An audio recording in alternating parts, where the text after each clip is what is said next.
Você já deve ter reparado que, principalmente nos últimos anos, as pessoas vêm utilizando cada vez menos o dinheiro vivo, né, que é o famoso cash, aquilo que você guarda na sua carteira, principalmente para aqueles pagamentos menores, ou às vezes até esmola que você dá na rua.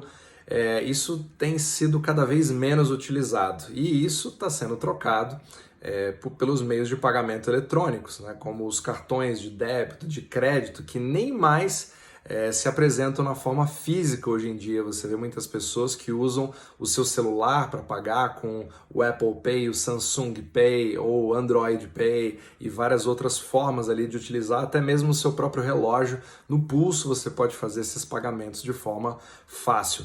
Só que esse processo ele não é só baseado numa adoção, porque ele é mais prático, obviamente, muitas pessoas nem usam mais as suas carteiras, mas tem uma outra coisa que acontece na macroeconomia, que é isso que eu quero discutir hoje com você.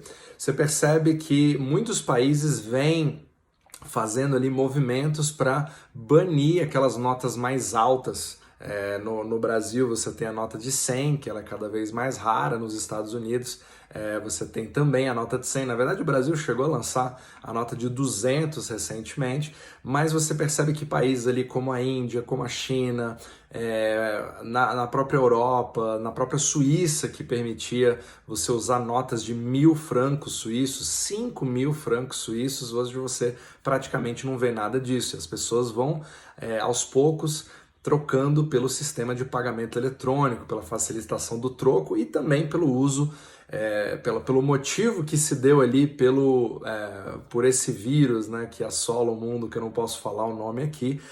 As pessoas vão fazendo sempre aquela coisa de não ter contato, não ter nada físico, então isso acabou dando aí o último empurrão para adotar a via de pagamentos digital. Mas o que está de fato por trás disso? Na verdade, isso é uma implementação que vem há décadas e que é exatamente o que os governos querem que aconteça. Claro, eu também gosto, eu hoje não uso praticamente mais carteira, raras as vezes que eu tenho cash ali, às vezes eu tento ter um pouquinho, né, pelo menos para fazer uma ajuda ali para alguém de rua, mas você percebe que isso está sendo cada vez mais raro. Então o que de fato está acontecendo na economia?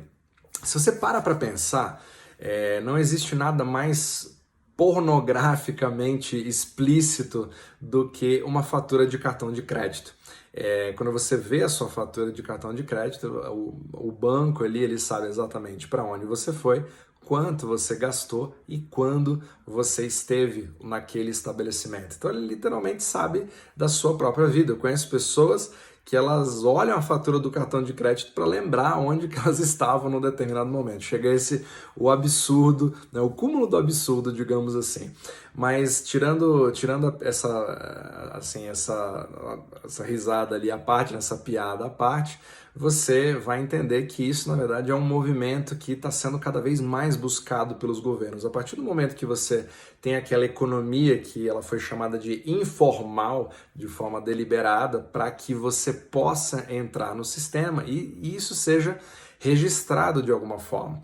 Então, o objetivo aqui é que você tenha todas as suas transações sabidas pelos bancos e aí, por consequência, pelos governos, onde ele vai ter um extrato do que você fez, um extrato de quanto você ganhou e como você utilizou o seu dinheiro, para que no final das contas você tenha ali um relatório cada vez mais fácil, né, de imposto de renda, certo? E hoje a gente vê umas movimentações acontecendo num passo além disso, certo? E é isso que eu quero falar hoje com você, principalmente no movimento de digitalização das moedas dos países, o que a gente chama de CBDCs, que são Central Bank Digital Currencies. Então aqui nós estamos falando de moedas digitais, 100% digital, onde você não vai ter a introdução ali, onde você vai ter a própria extinção do papel moeda como conhecemos ele hoje. Vai ser literalmente um número no seu celular, no seu relógio, no seu computador, no seu tablet, e toda a economia vai ser baseada nisso. E isso não é uma invenção minha, isso na verdade está sendo, esse movimento mundial está sendo feito, acordo entre vários países de primeiro mundo, né, também dos BRICS ali. Esse movimento já se vê avançado em países como a China, por exemplo. Então agora o que eu quero te trazer é a reflexão do que isso vai acarretar. Mas você pode me perguntar assim, tá, mas o real, por exemplo, o dólar, ele já não é digital? Afinal de contas, eu lido ele no celular, eu uso ele, eu posso fazer ali uma transferência rapidamente de um lugar para o outro, mas não é bem assim.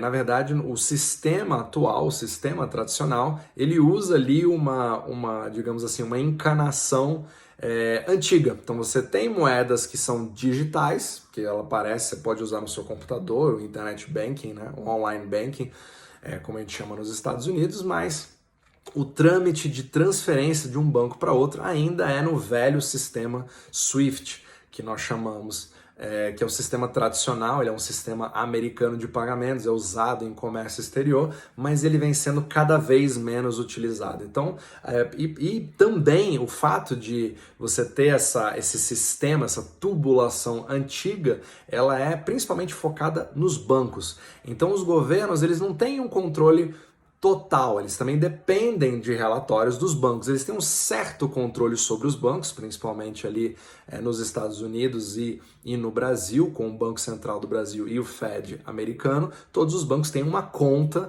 nos bancos centrais, existe ali um controle para ver a liquidez do mercado, etc. Mas aqui o que eu quero falar é do próximo passo. Com as CBDCs, você vai ter ali um movimento dos bancos centrais para eles tomarem o total controle da economia. Então ali você vai ter uma fatura de cartão de crédito pública de todos os habitantes da terra, digamos assim, ou daquele país, sem ter ali você ter uma necessidade de fazer uma abertura de conta bancária. Nem todo mundo tem uma conta bancária hoje, nem todo mundo consegue abrir uma conta bancária, mas o governo vai te dar aquela facilidade para você entrar na economia tendo uma carteira digital onde o próprio Banco Central vai emitir aquele dinheiro e colocar diretamente como se fosse uma notificação num aplicativo. Essa moeda eletrônica, ela traz uma aparência de comodidade, afinal de contas é maravilhoso, qualquer um pode participar da economia, eu posso trocar bens, eu posso comprar e vender, eu posso fazer uma série de coisas, mas ela tem toda uma infraestrutura por trás que serve para nada mais, nada menos do que rastrear absolutamente tudo. Quando você tem uma identificação, você tem ali um documento de identidade, um passaporte, você tem um CPF ou um Social Security, como nós temos nos Estados Unidos. Obviamente que quando você tem uma conta linkada diretamente no Banco Central, ele vai saber de quem é esse dinheiro, o que você faz com esse dinheiro, para onde vai esse dinheiro. E aí, tudo bem, você pode dizer, não, isso vai facilitar a minha declaração do imposto de renda. Só que agora eu quero te contar uma pequena história do que acontece hoje na China. A China foi o primeiro país do mundo a criar o que eles chamam de cripto-yuan. Eu quero que você tire essa palavra cripto da sua cabeça, porque não tem nada a ver com isso, mas o yuan digital.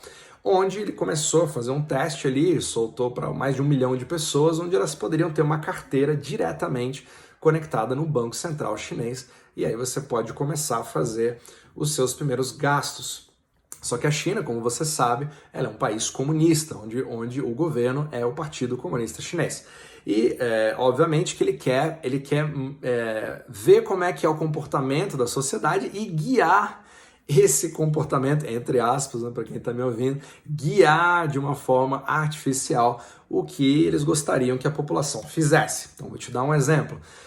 Você, às vezes, é um cidadão e você é ativo na internet falando sobre a liberdade de expressão, por exemplo, mas não necessariamente o Partido Comunista Chinês gosta muito disso. E, para isso, ele quer definir ali se você é um bom cidadão ou não. Então, você cria o que a gente chama de Credit Score social, certo? Então é o seu Serasa social. Ele não é somente para o seu crédito financeiro, mas para toda a sua vida social. E digamos que você diga para aquela pessoa, na internet, digamos assim, na internet deles, né, o Twitter, eles não têm esses aplicativos, mas ele tem as versões específicas da China, como Baidu, Renren, entre vários outros, onde você dá aí dá a crer que você não gosta muito do governo, você fala mal do governo de alguma forma, ou critica o governo de alguma forma.